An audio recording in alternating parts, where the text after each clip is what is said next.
ದೇವರ ನಾಮಕ್ಕೆ ಮಹಿಮೆ ಉಂಟಾಗಲಿ. ನಿಮ್ಮೆಲ್ಲರಿಗೂ ಈ ಉದಯ ಕಾಲದ ಶುಭೋದಯ. ಪ್ರಾರ್ಥನೆ ಮಾಡಿ ದೇವರ ವಾಕ್ಯಗಳನ್ನು ನಾವು ಧ್ಯಾನ ಮಾಡಿಕೊಳ್ಳಿಕ್ಕೆ ಹೋಗೋಣ. ಪ್ರಾರ್ಥನೆ ಮಾಡೋಣ. ಅಪ್ಪ, ನಿಮ್ಮ ನಾಮಕ್ಕೆ ಸ್ತೋತ್ರ, ನಿಮ್ಮ ನಾಮಕ್ಕೆ ಮಹಿಮೆ. ಉದಯ ಕಾಲದಲ್ಲಿ ದೇವರೇ, ನಾವೆಲ್ಲರೂ ನಿಮ್ಮ ವಾಕ್ಯಗಳನ್ನು ಕೇಳುವ ಹಾಗೆ ನೀವು ತೋರಿದ ಕೃಪೆಗಾಗಿ ನಿಮಗೆ ಸ್ತೋತ್ರ. ಅಯ್ಯ, ನಿಮ್ಮ ವಾಕ್ಯಗಳನ್ನು ಒಂದು ಕೇಳಿ ಕೇಳಿ ಮತ್ತೊಂದು ಕೇಳಿ ಬಿಟ್ಟು ಬಿಡದೆ ಇದನ್ನೆಲ್ಲವೂ ನಿಮ್ಮ ವಾಕ್ಯವನ್ನು ಹಿಡಿದು ನಾವು ಮುನ್ನಡೆಯುವ ಹಾಗೆ ಸಹಾಯ ಮಾಡಿರಿ.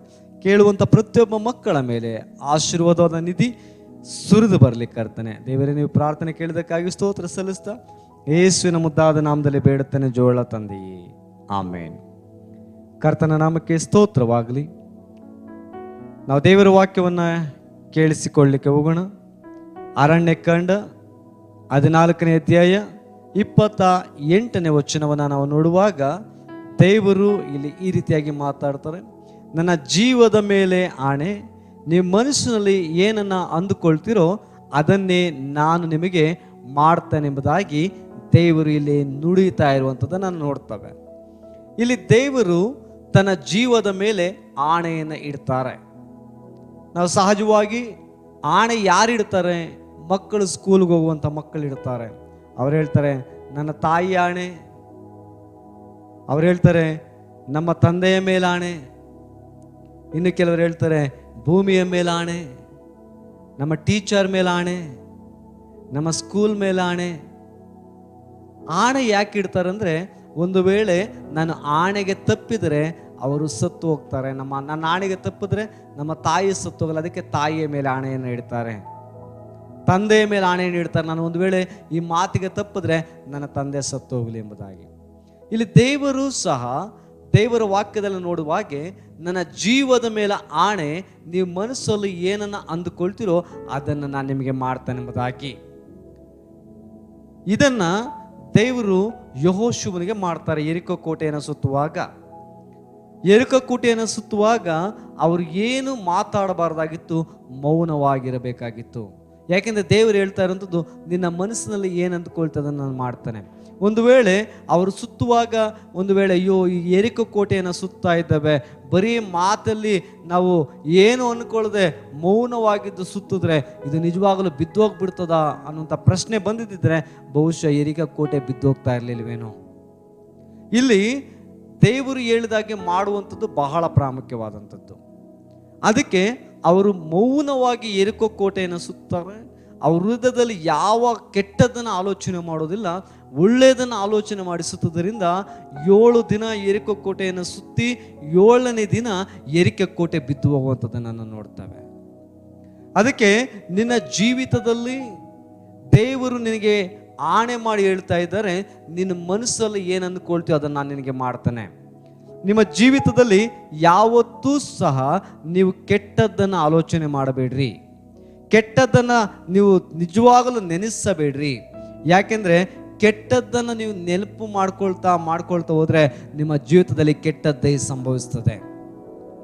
ನಿಮ್ಮ ಜೀವಿತದಲ್ಲಿ ಒಳ್ಳೆಯದು ಸಂಭವಿಸಬೇಕಂದ್ರೆ, ಒಳ್ಳೆಯದು ನಡೀಬೇಕಂದ್ರೆ, ಒಳ್ಳೆಯ ಘಟನೆಗಳು ನಿಮ್ಮ ಜೀವಿತದಲ್ಲಿ ಆಗಬೇಕಂದ್ರೆ ನೀವು ಯಾವಾಗಲೂ ಸಹ ಒಳ್ಳೆಯದನ್ನು ನೆನೆಸಬೇಕು, ಒಳ್ಳೆಯದನ್ನು ಆಲೋಚಿಸಬೇಕು, ಒಳ್ಳೆಯದನ್ನು ನೀವು ನಿಜವಾಗಲೂ ಆಲೋಚಿಸಿ ತೀರ್ಮಾನವನ್ನು ತೆಗೆದುಕೊಳ್ಳಬೇಕಾಗ್ತದೆ.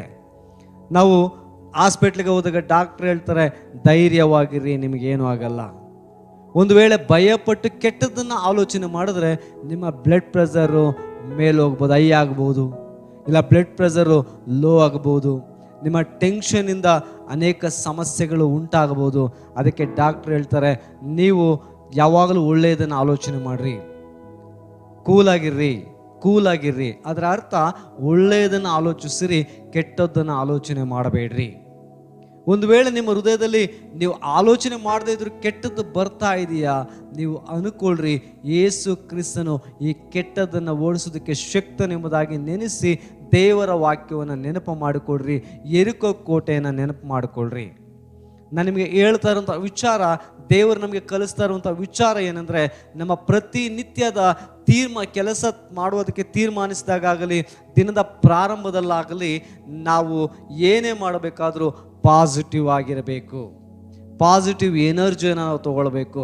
ಇವತ್ತು ನಾನು ಈ ಕೆಲಸಕ್ಕೆ ಹೋಗ್ತಾ ಇದ್ದೇನೆ, ನನಗೆ ಒಳ್ಳೆಯದಾಗ್ತದೆ ಅಂತೇಳಿ ಮನಸ್ಸಲ್ಲಿ ನೀವು ಅಂದ್ಕೊಳ್ರಿ. ಈ ಬಿಸ್ನೆಸ್ಗೆ ಕೈ ಹಾಕ್ತಾ ಇದ್ದೇನೆ, ನನಗೆ ಒಳ್ಳೆಯದಾಗ್ತದೆ ಎಂಬುದಾಗಿ ಮನಸ್ಸಲ್ಲಿ ಅಂದ್ಕೊಳ್ರಿ. ಯಾಕಂದರೆ ನಿಮಗೆ ಒಳ್ಳೆಯದನ್ನು ಮಾಡೋದಕ್ಕೆ ದೇವರು ಸದಾ ನಿಮ್ಮ ಬಲಗಡೆಯಲ್ಲಿದ್ದಾರೆ.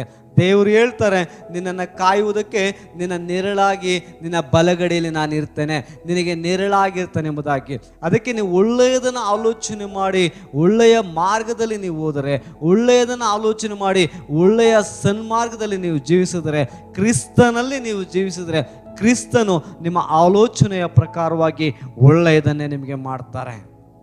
ಆ ಒಳ್ಳೆಯದನ್ನು ನೀವು ಹಿಡಿಯಬೇಕಾದ್ರೆ ಒಳ್ಳೆಯ ಆಲೋಚನೆ ಇರಬೇಕು. ದೇವರ ವಾಕ್ಯ ನಿಮ್ಮ ಜೊತೆಯಲ್ಲಿರಬೇಕು. ದೇವರನ್ನು ನೀವು ಯಾವಾಗಲೂ ಅನುಸರಿಸಿ ಮೆಲುಕು ಹಾಕ್ತಾ ಇರಬೇಕು. ಯಾವಾಗ ಹಸು ಮೆಲುಕು ಹಾಕುವಾಗೆ ದೇವರ ವಾಕ್ಯಗಳನ್ನು ಮೆಲುಕು ಹಾಕ್ತಿರೋ, ದೇವರ ವಾಕ್ಯಗಳನ್ನು ನೆನೆಯುತ್ತೀರೋ, ನಿಮ್ಮ ಜೀವಿತದಲ್ಲಿ ಒಳ್ಳೆಯದು 100ಕ್ಕೆ 100 ಸಂಭವಿಸ್ತದೆ. ಎಲ್ಲ ನಕಾರಾತ್ಮಕ ವಿಚಾರಗಳನ್ನು ಬಿಟ್ಟು ಬಿಡ್ರಿ. ಕೆಟ್ಟ ಆಲೋಚನೆಗಳನ್ನು ಇವತ್ತಿನಿಂದ ನಿಲ್ಲಿಸಿರಿ. ಕೆಟ್ಟದ್ದು ನಿಮ್ಮ ಜೀವಿತದಲ್ಲಿ ಸಂಭವಿಸಿರಬಹುದು, ಆದರೆ ಕೆಟ್ಟದರ ಮೇಲೆ ಒಂದು ಒಳ್ಳೆಯ ಆಲೋಚನೆಯನ್ನು ಮಾಡಿರಿ, ಒಳ್ಳೆಯ ತೀರ್ಮಾನವನ್ನು ಮಾಡಿರಿ. ನಿಮಗೆ ಒಳ್ಳೆಯದನ್ನು ಮಾಡೋದಕ್ಕೆ ದೇವರಿದ್ದಾರೆ. ಲೂಕನ ಬರೆದ ಸುವಾರ್ತೆಯಲ್ಲಿ ದೇವರು ಹೇಳ್ತಾರೆ, ಎಲ್ಲ ಒಳ್ಳೆಯದೇ ಆಗುವುದು ನಿನ್ನ ಪ್ರೀತಿಸಿದ ನನಗೆ. ದೇವರನ್ನ ಪ್ರೀತಿಸುವ ನಿಮಗೆ ಎಲ್ಲವೂ ಒಳ್ಳೆಯದೇ ಆಗ್ತದೆ. ಒಳ್ಳೆಯದನ್ನು ಆಲೋಚಿಸಿರಿ, ಒಳ್ಳೆಯದನ್ನು ತೀರ್ಮಾನಿಸಿರಿ, ಒಳ್ಳೆಯದಾಗಿ ದೇವರ ಸನ್ನಿಧಿಯಲ್ಲಿ ನೀವು ಜೀವಿಸಿರಿ. ದೇವರು ನಿಮ್ಮನ್ನು ಆಶೀರ್ವದಿಸಲಿ. ಆಮೇನ್. ಕೇಳಲ್ಪಟ್ಟಂಥ ವಾಕ್ಯಗಳಿಗಾಗಿ ದೇವರಲ್ಲಿ ಪ್ರಾರ್ಥನೆ ಮಾಡೋಣ. ಮಹೋನ್ನತನು ಸರ್ವ ಸೃಷ್ಟಿಗೆ ಪಾತನ ತಂದೆಯ ದೇವರೇ, ಅಪ್ಪ, ಕೇಳಲ್ಪಟ್ಟಂಥ ವಾಕ್ಯಗಳಿಗಾಗಿ ಸ್ತೋತ್ರ. ಕೇಳಲ್ಪಟ್ಟಂಥ ಯಾರೊಬ್ಬರು ದೇವರೇ ನೆಗೆಟಿವ್ ಆಲೋಚನೆಯನ್ನು ಮಾಡದೆ, ಕೆಟ್ಟ ಆಲೋಚನೆಗಳನ್ನು ಮಾಡದೆ, ಒಳ್ಳೆಯ ಆಲೋಚನೆಗಳನ್ನು ಮಾಡಿ ಒಳ್ಳೆಯ ಆಶೀರ್ವಾದಕ್ಕೆ ಪಾತ್ರವಾಗಲಿ. ಆಶೀರ್ವಾದ ಮಾಡೋದಕ್ಕಾಗಿ ಸ್ತೋತ್ರ ಸಲ್ಲಿಸ್ತಾ ಯೇಸುವಿನ ನಾಮದಲ್ಲಿ ಬೇಡುತ್ತೇನೆ, ಜೀವವುಳ್ಳ ತಂದೆಯೇ, ಆಮೇನ್.